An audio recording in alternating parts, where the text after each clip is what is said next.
Stigma around autism could be one of the contributory factors which differentiates ethnic groups.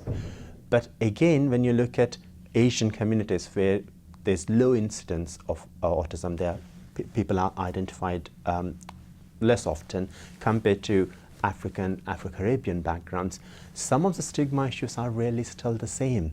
So both sets of families that I work with still talk about things like generational curse or being having a child with autism as a implication that you must have committed some sin kind of thing, and that's as prevalent in Asian communities as in African communities. So while that might be a contributory factor, I don't think that's the only reason why families are not accessing services or people are not being identified with autism from Asian communities compared to Afro-Caribbean or white British communities.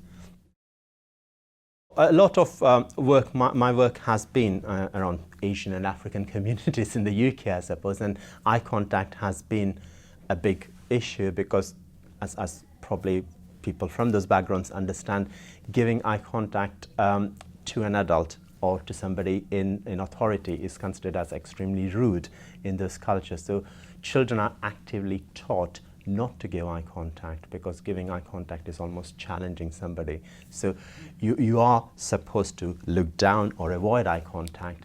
And again, because even diagnostic tools aimed at children as young as 18 months or 3 years focus so much on lack of eye contact as one of those initial features of autism, professionals could think the child is not giving eye contact. Does that mean that they're on the autistic spectrum?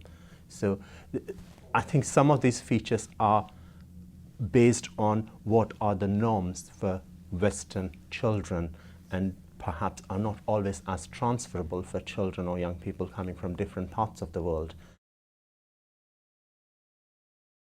For diagnosing autism, we're looking at behaviors that are exhibited or not exhibited by individuals on the autistic spectrum, and the value that different cultural groups put on the same behavior could be varied. So, for example, in some of my research I was coming across some cultural groups where they don't necessarily teach children to play in an imaginative way. So the play is very functional, kind of a play.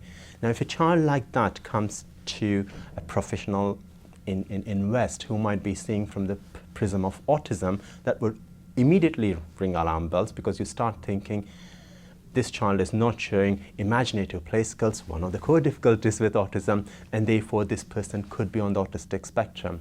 Or there might be issues around things like use of language, for example. Again, some African cultures, it's inappropriate to use personal pronouns. So those cultures, they actually engage children to use their own names. So rather than me saying, I think, it might be saying, Prithvi thinks he would like a drink. Now, again, that would be considered as one of the kind of classic features of autism, which again, a professional could think that might be the reason why this child is doing. So how different cultures communicate and interact are different, which can raise alarm bells from professionals, but also may not raise any alarm bells for parents, because coming from Indian background, for example, there's this general idea in Indian families that boys develop speech later.